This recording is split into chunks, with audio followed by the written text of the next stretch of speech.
میرے شوہر نے مجھے ذرا سی بات پر طلاق دے دی. پھر جب غلطی کا احساس ہوا تو مجھے حلالہ سینٹر لے گیا.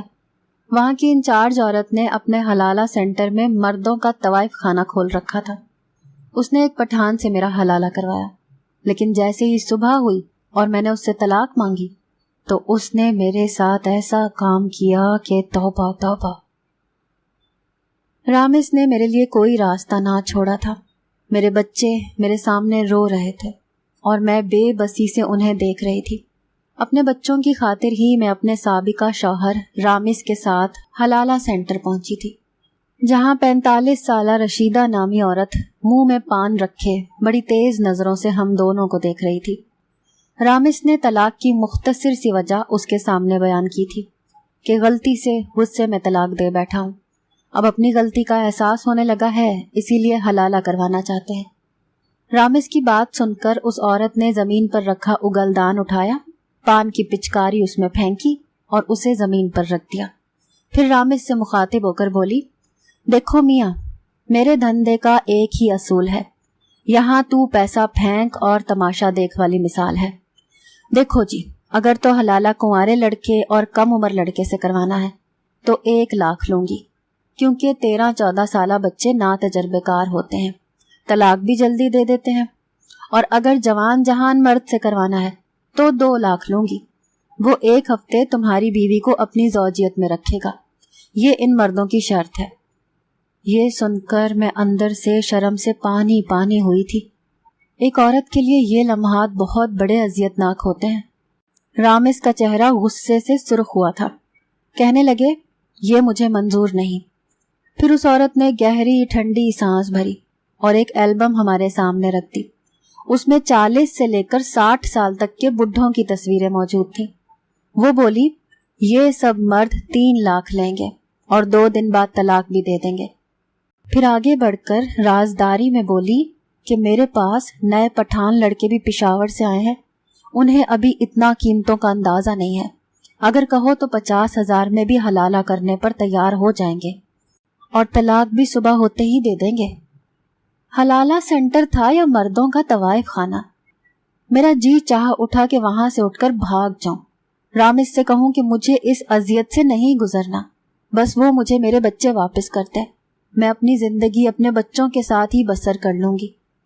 رامس نے 50,000 جیب سے نکال کر سامنے ٹیبل پر رکھ دیے. کہنے لگے، پٹھان سے آج ہی نکاح کروا دیں اور کل صبح ہوتے ہی وہ میری بیوی کو طلاق دے دیں. رشیدہ کی آنکھیں 50,000 دیکھ کر چمکی تھیں. کسی بھوکے شکاری کی طرح سے وہ ان پیسوں پر لپکی تھی. جلدی سے پیسے اس نے پکڑے اور گننے لگی، لیکن مجھے یہ لگا کہ جیسے میرا دل کسی نے مٹھی میں لے کر دبوچ لیا ہو. رامس کے علاوہ آج تک کسی مرد نے میرا ہاتھ تک نہیں چھوا تھا، اور حلالہ، میں کیسے کسی اور مرد کی سنگت میں وقت گزار سکتی تھی؟ میں نے رامس کی طرف بے بسی سے دیکھا تھا اور نفی میں سر ہلانے لگی. میری آنکھوں سے آنسو بہ رہے تھے، لیکن وہ اپنی نظروں سے ہی مجھے منت کر رہا تھا کہ میرے گھر، بچوں اور میری خاطر یہ قربانی بھی تمہیں ہی دینی ہے. میں نے آنکھیں بند کی تو اپنے بچوں کے روتے ہوئے چہرے نظر آنے لگے. کئی آنسو میری آنکھوں سے نکل کر بہے تھے.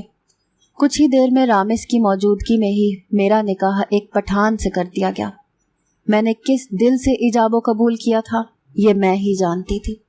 اسی حلالہ سینٹر کے برابر میں ہی ایک کم قیمت ہوٹل بھی موجود تھا، جہاں مجھے حلالے کے نام پر ایک رات گزارنی تھی. وہیں وہ رشیدہ نامی عورت مجھے ایک کمرے میں لے گئی اور مجھے وہاں بٹھا کر واپس چلی گئی. میں یہ سوچ رہی تھی کہ کیا سچ میں یہ میری آخری آزمائش ہے یا مزید آزمائشوں کی شروعات ہونے والی ہے؟ عورت ہی کیوں آزمائشوں کی بھٹی میں ہر بار جلتی ہے؟ حلالہ کرنے کا مشورہ دینا مرد کے لیے آسان ہے، مگر عورت کے لیے بہت مشکل. میں بھی حلالے کے نام پر ایک پٹھان کی 1 رات کی دلہن بننے جا رہی تھی. میرا دل بے حد پریشان تھا. میں سوچنے لگی کہ ہر بار ایک عورت ہی کیوں قربانی کا بکرا بنتی ہے؟ بیٹی کے پیدا ہوتے ہی اسے پرایا دھن کہہ دیا جاتا ہے. میکے میں ماں بیٹی کی پرورش کرتے ہوئے یہی کہتی ہے کہ یہ تیرا گھر نہیں ہے، تیرا گھر تو تیرا سسرال ہے، اور سسرال میں سب کہتے ہیں یہ تیرا گھر نہیں ہے جو تیری منمانی چلے. یہ گھر ہمارا ہے اسی لیے ہماری مان کے چلو۔ شوہر کے ذاتی مکان میں رہتے ہوئے وہ یہ سمجھتی ہے کہ یہ میرا گھر ہے، اس کے گھر کو سجانے سنوارنے میں خود کو بھول جاتی ہے، لیکن مرد کے 3 جملے اسے اس گھر سے بے دخل کر دیتے ہیں، اسے سمجھا دیتے ہیں کہ یہ گھر بھی اس کا نہیں ہے، جسے وہ اب تک اپنا سمجھتی آ رہی تھی، جس رشتے کی خاطر وہ ہر تکلیف کو سہ رہی تھی۔ وہ ایک لفظوں کی کچی ڈور سے ٹوٹنے والا نہایت ہی نازک سا بندھن تھا۔ میرے ساتھ ایسا ہی تو ہوا تھا۔ کیا نہیں سہا تھا میں نے شادی کے نام پر، ایک گھر بسانے کے لیے، لیکن رامس کے 3 جملوں نے مجھ سے تو جیسے میرے جینے کا حق تک چھین لیا تھا۔ مجھے یاد آنے لگا جب میری شادی رامس سے ہوئی تھی، وہ کتنا خوش تھا۔ رامس نے مجھے اپنے دوست کی شادی پر دیکھا تھا اور مجھ پر فرے فتح ہو گئے تھے، لیکن میں اس بات سے واقف نہیں تھی۔ ان کی والدہ اپنی بھانجی لانا چاہتی تھی، لیکن رامس نے صاف انکار کر دیا۔ رامس مجھ سے ہی شادی کرنے پر بضد تھے۔ میری ساس کے دل میں میرے لیے نفرت اس وقت جڑ پکڑ چکی تھی جب رامس نے اس کی بھانجی پر مجھے فوقیت دی تھی، لیکن رامس کی ضد کے سامنے مجبور ہو کر مجھے رامس کی پسند پر وہ لے ہی آئیں۔ شادی کی رات رامس کی خوشی قابل دید تھی۔ مجھے اپنے سامنے دیکھ کر وہ یہ سمجھ نہیں پا رہے تھے کہ کیسے اپنی خوشی کا اظہار کریں۔ ایک بے یقینی سی کیفیت تھی رامس کی، اس کے تعریف کرنے کا انداز، اس کی محبت کا اظہار۔ مجھے یہ لگا کہ میں کوئی اسپرا ہوں، کسی سلطنت کی شہزادی ہوں۔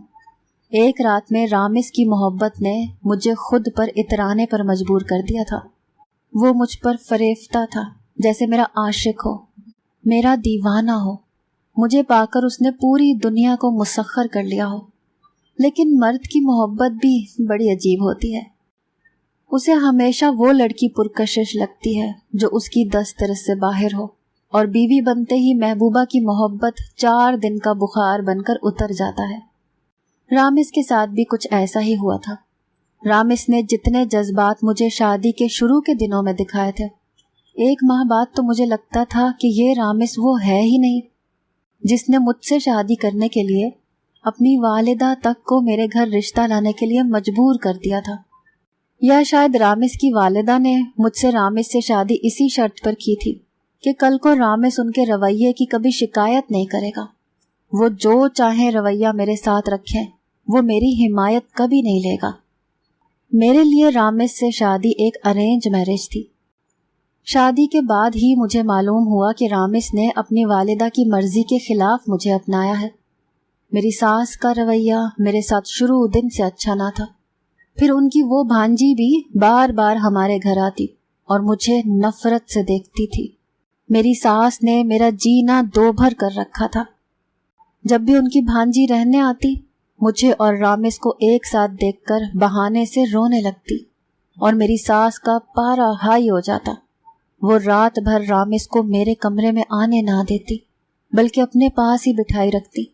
دن بھر وہ مجھے گھر کے کاموں میں گھن چکر بنائے رکھتی۔ چائے کا ایک گھونٹ برتے ہی انہوں نے میرے جہیز میں لائے ہوئے کپ کو بڑی زور سے زمین پر پٹک کر توڑ دیا تھا۔ کہنے لگی، تجھے تیرے گھر والوں نے چائے بنانا نہیں سکھائی؟ ہر کام میں وہ نقص نکال کر مجھے ایسے ہی تانے دیتی تھی۔ میں رامس سے کہتی تو وہ کہنے لگتے، تم امی کی باتوں کا برا نہ مناؤ، وقت کے ساتھ ساتھ وہ ٹھیک ہو جائیں گی، بس تم ہر کام ان کی خواہش کے مطابق ہی کیا کرو۔ میں رامس سے کیا کہتی کہ وہ جان بوجھ کر اچھی بھلی چیزوں میں نقص نکالتی ہیں، مجھے ایک پل آرام اور سکون سے رہنے نہیں دیتی تھی۔ رامس کی محبت بس 1 مہینہ عروج پر رہی، اس کے بعد تو جیسے میں اس کے لیے بس ایک عام سی بیوی تھی۔ پھر تو یہ بھی ہونے لگا کہ ان کی والدہ مجھے رامس کے سامنے ذلیل کر کے رکھ دیتی، لیکن رامس کی زبان پر ایک حرف میری حمایت سے نہیں نکلتا تھا۔ وہ کچھ نہیں کہتا تھا کہ اس کی والدہ کا رویہ مجھ سے کیا ہے، بس مجھ سے نظریں چرا جاتا تھا۔ کئی بار میں نے خاموش آنسوؤں سے تکیے بھگوئے تھے۔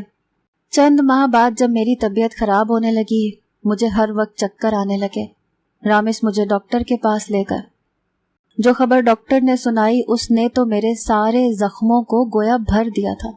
میں امیر ہو گئی تھی۔ رامس بہت خوش تھے۔ لیکن میری ساس کی آنکھوں میں میرے لیے نفرت کی شدت اور بڑھ گئی تھی۔ ڈاکٹر نے مجھ سے کہا کہ تم کمزور ہو، اسی لیے زیادہ کام کاج مت کرنا، اپنا خیال رکھنا۔ لیکن میری ساس نے تو مجھ پر کام کا بوجھ اور بڑھا دیا، گھر کی ملازمہ کی بھی چھٹی کروا دی۔ کہنے لگی آج کے بعد سارا کام تم کرو گی۔ ایک دن میں کپڑے دھو کر صحن میں پھیلانے لگی تو کہنے لگی کہ بالٹی اٹھاؤ اور اوپر چھت پر جا کر کپڑے ڈال کر آؤ۔ لیڈی ڈاکٹر نے مجھے بھاری چیزیں اٹھانے سے منع کیا تھا۔ میں نے کہا اماں جی مجھے ڈاکٹر نے یہ سب کام منع کیے ہیں۔ تو کہنے لگی کیوں؟ تم انوکھا بچہ پیدا کر رہی ہو، ہم نے بھی بچے پیدا کیے ہیں، سارا کام ہم کیا کرتے تھے۔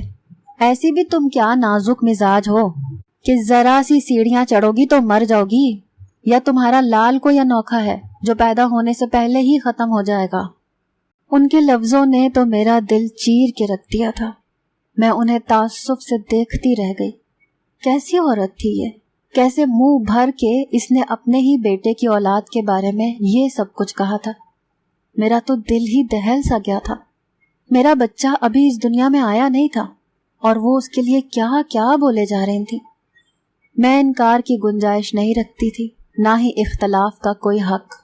اس لیے کپڑوں کی بالٹی اٹھائی اور ہر قدم پر بسم اللہ پڑھتی اوپر چڑھ گئی۔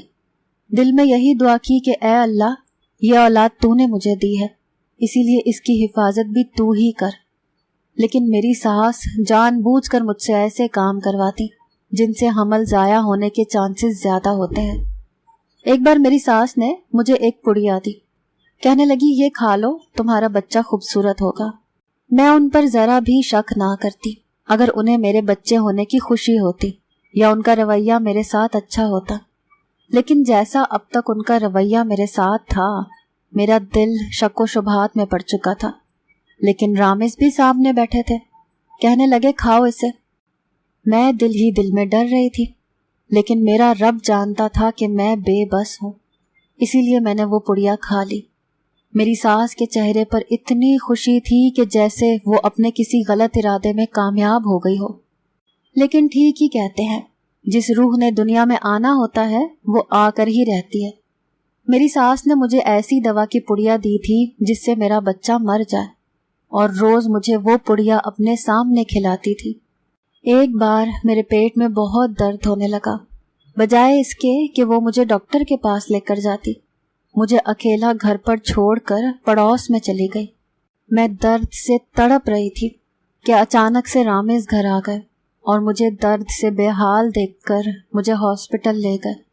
ڈاکٹر کی بروقت ٹریٹمنٹ سے میں اور میرا بچہ محفوظ تھے۔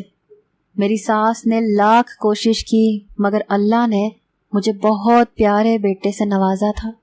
رامز بہت خوش تھے، میرا نہ صحیح لیکن اپنے بیٹے کا بہت خیال رکھتے تھے۔ آہستہ آہستہ وقت آگے بڑھنے لگا۔ میری ساس کی بھانجی کی شادی ہوئی اور وہ اپنے گھر میں بہت خوش بھی تھی۔ مجھے لگا اب میری ساس مجھ سے ٹھیک ہو جائیں گی، لیکن میری ساس کا رویہ میرے ساتھ کبھی ٹھیک نہیں ہوا۔ مجھے اللہ نے 3 بچوں سے نواز دیا۔ میں نے اپنے بچوں سے دل لگا لیا تھا۔ میری ساس اب بیمار رہنے لگی تھی۔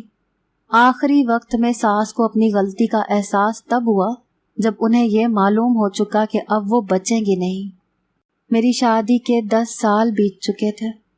10 سال میری ساس نے مجھے کبھی اپنے شوہر سے ڈھنگ سے بات کرنے کا موقع نہیں دیا تھا۔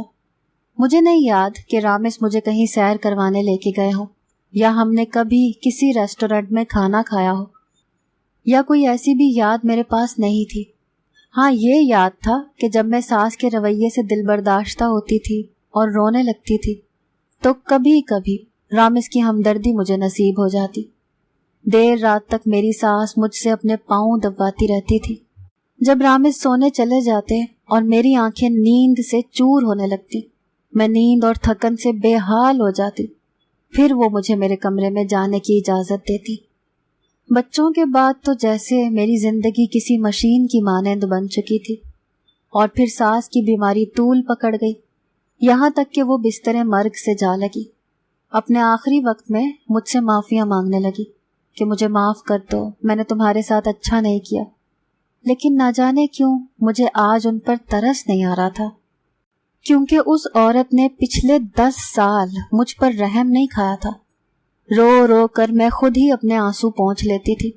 کبھی رامس سے شکوہ کرتی بھی تو وہ کہتے کہ میری خاطر میری اماں کی باتیں سن لیا کرو ثنا، کیا فرق پڑتا ہے، میں بھی تو تمہیں اتنا چاہتا ہوں، تمہیں پانے کی خاطر اپنی ماں سے ضد کی تھی میں نے، تھوڑا سا امی کا رویہ سہ لیا کرو۔ میں رامس کو تعصب سے دیکھتی رہ جاتی کہ محبت رامس نے مجھ سے کی، اس کی والدہ نے بدلہ مجھ سے کیوں لیا؟ ساس کو ظلم کرتے وقت یہ احساس کیوں نہیں ہوتا کہ آنے والی بہو کا قصور کیا تھا، جس سے وہ نہ جانے کس بات کے بدلے لینا اپنا فرض سمجھتی ہے؟ کبھی اپنی ساس کے مظالم کا بدلہ بہو سے یہ سمجھ کر لیتی ہیں کہ اب وہ ساس کے درجے پر فائز ہیں، اسی لیے بہو پر مالک بن چکی ہیں، اسی لیے کسی کی جواب دہ نہیں، جو چاہے کرے، اور جب آخری عمر میں پہنچ جاتی ہیں تو معافی یاد آ جاتی ہے۔ میں نے اپنی ساس کی خدمت تو ضرور کی تھی، لیکن انہیں معاف نہیں کر پائی۔ وہ وفات پا چکی تھی، گھر کی مالک اب میں تھی۔ رامس اپنی والدہ کی وفات کے بعد چند ماہ بہت رنجیدہ سے رہے۔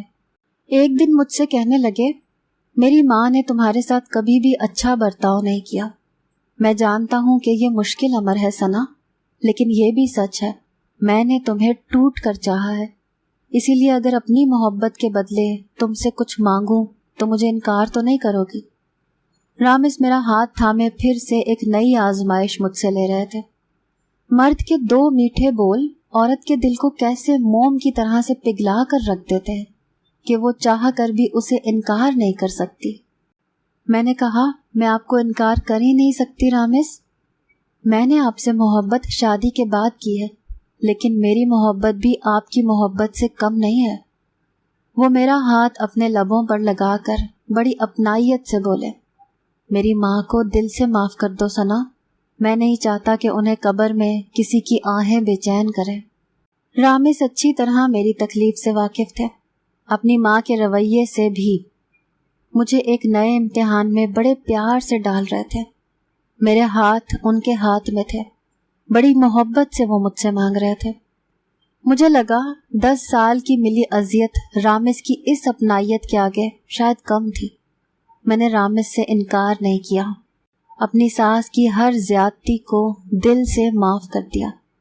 میری طرح زیادہ تر عورتیں شاید ایسا ہی کرتی ہیں، لیکن یہ سلسلہ تو شاید نہ ختم ہونے والا تھا، کیونکہ اس کے بعد جو کچھ رامس نے میرے ساتھ حلالے کے نام پر کروایا وہ سن کر شاید آپ کے رونگٹے کھڑے ہو جائیں گے۔ مگر آگے کی کہانی سننے کے لیے آپ کو پارٹ 2 کا انتظار کرنا پڑے گا۔ اس ویڈیو کا پارٹ 2 کل دوپہر 2 بجے پاکستان ٹائم کے مطابق پوسٹ کر دیا جائے گا۔ آپ سب ہمیں کمنٹ سیکشن میں ضرور بتائیے گا کہ اب تک کی کہانی آپ کو کیسی لگی، اور آپ کو کیا لگتا ہے ثنا کے ساتھ آگے کیا ہوا ہوگا۔